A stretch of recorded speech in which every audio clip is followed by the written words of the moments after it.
Livre de la Genèse, chapitre 34. Dina, la fille que Léa avait enfantée à Jacob, sortit pour voir les filles du pays. Elle fut aperçue de Sichem, fils de Hamor, prince du pays. Il l'enleva, coucha avec elle, et la déshonora. Son cœur s'attacha à Dina, fille de Jacob. Il aima la jeune fille, et sut parler à son cœur. Et Sichem dit à Hamor, son père, « Donne-moi cette jeune fille pour femme. » Jacob apprit qu'il avait déshonoré Dina, sa fille, et comme ses fils étaient au champ avec son troupeau, Jacob garda le silence jusqu'à leur retour. Hamor, père de Sichem, se rendit auprès de Jacob pour lui parler, et les fils de Jacob revenaient des champs lorsqu'ils apprirent la chose. Ces hommes furent irrités et se mirent dans une grande colère, parce que Sichem avait commis une infamie en Israël, en couchant avec la fille de Jacob, ce qui n'aurait pas dû se faire.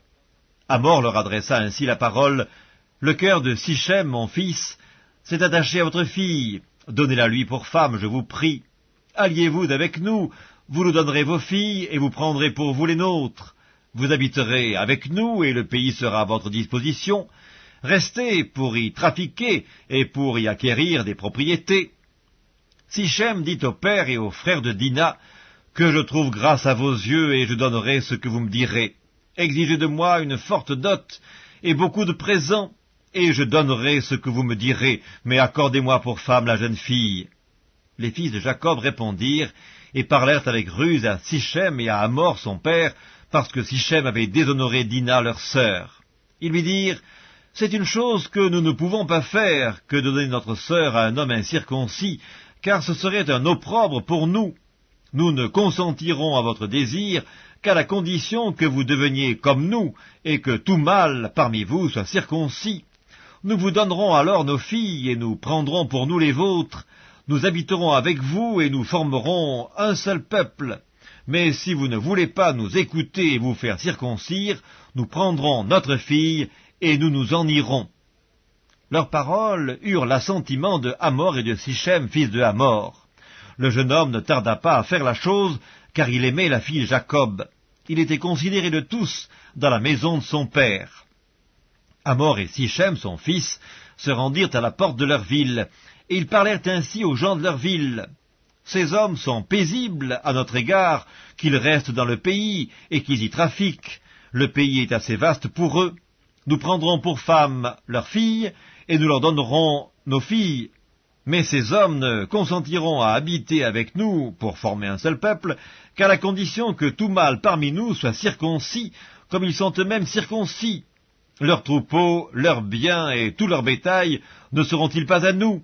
Acceptons seulement leurs conditions pour qu'ils restent avec nous. » Tous ceux qui étaient venus à la porte de la ville écoutèrent Hamor et Sichem son fils.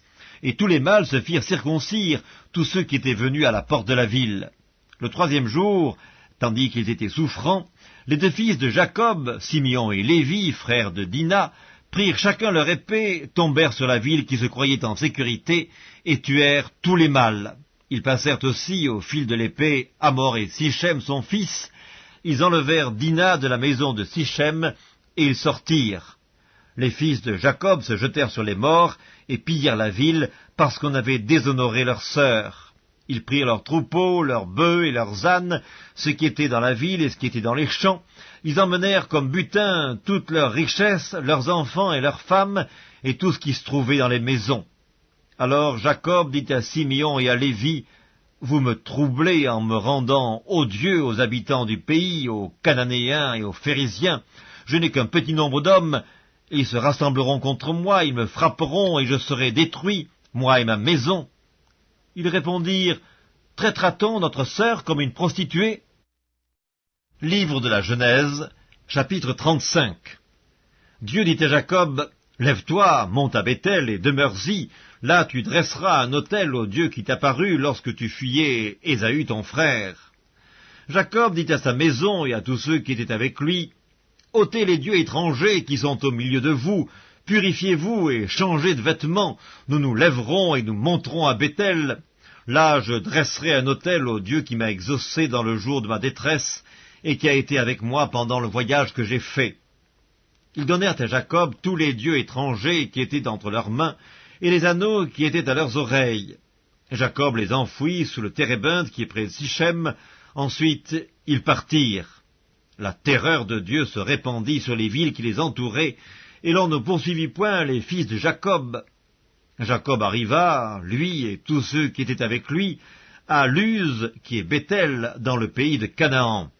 Il bâtit là un autel, et il appela ce lieu El-Béthel, car c'est là que Dieu s'était révélé à lui lorsqu'il fuyait son frère.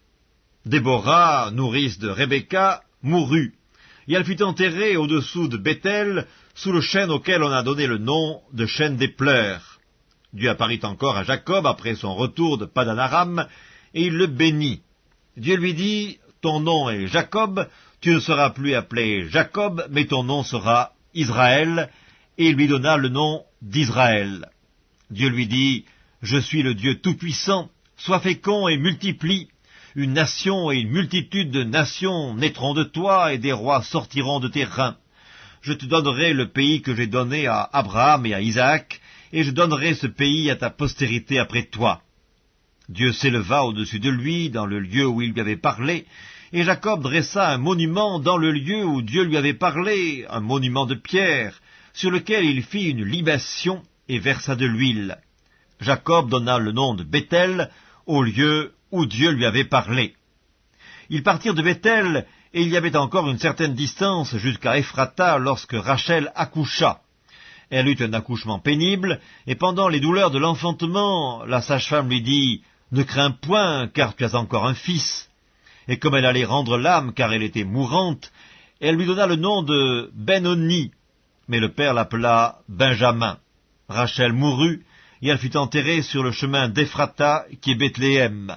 Jacob éleva un monument sur son sépulcre, c'est le monument du sépulcre de Rachel, qui existe encore aujourd'hui. Israël partit, et il dressa sa tente au-delà de Migdal-Éder. Pendant qu'Israël habitait cette contrée, Ruben alla coucher avec Bila, concubine de son père, et Israël la prit.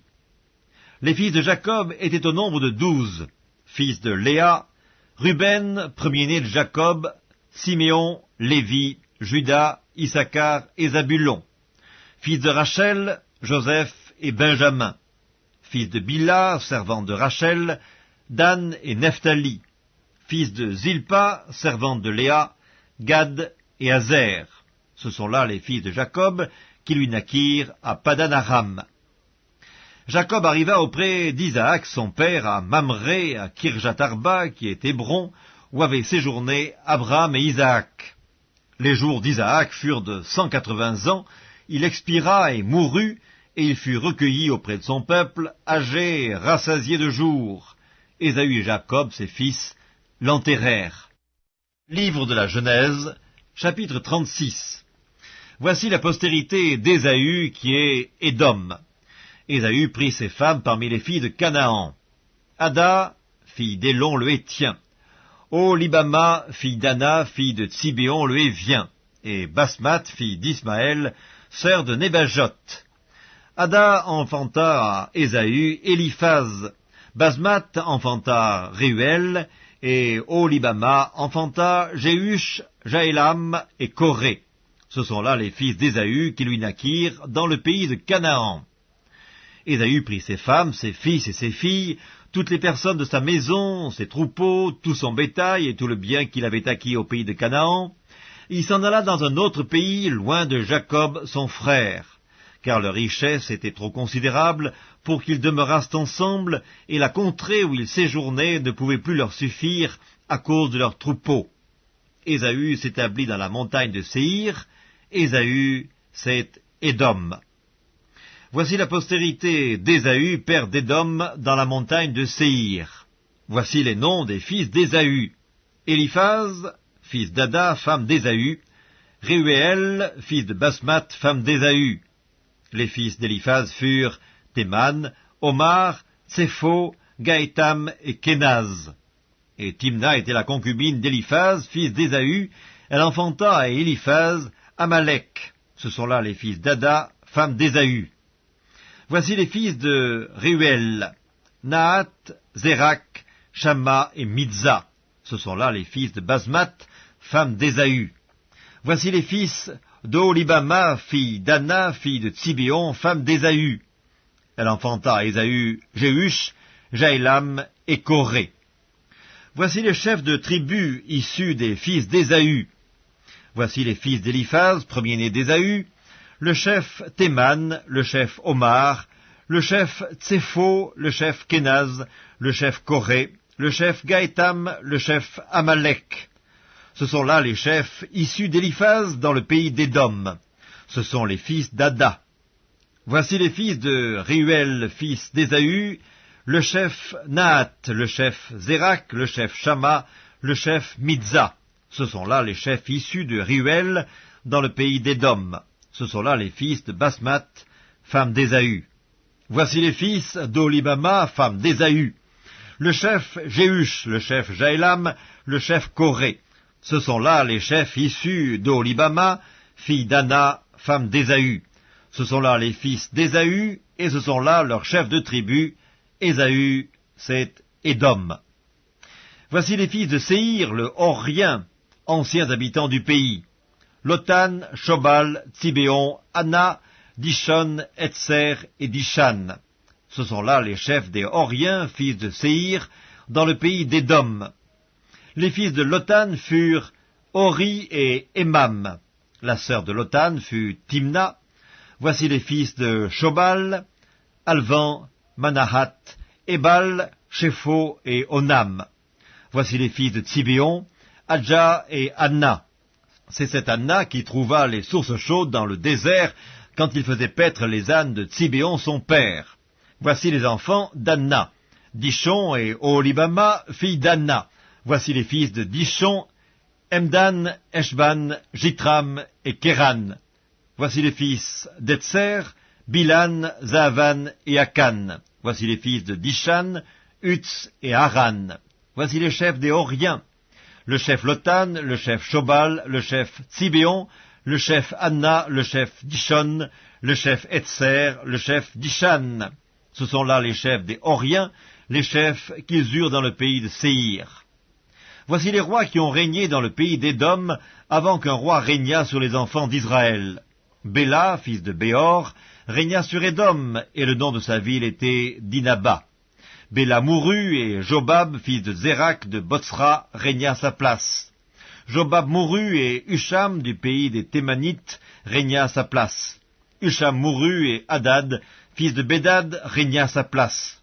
C'est lui qui frappa Madian dans les champs de Moab. Le nom de sa ville était Avit. Hadad mourut, et Samla de Masreka régna à sa place. Samla mourut, et Saül de Rehoboth sur le fleuve régna à sa place. Saül mourut, et Baal-Hanan, fils d'Akbor, régna à sa place.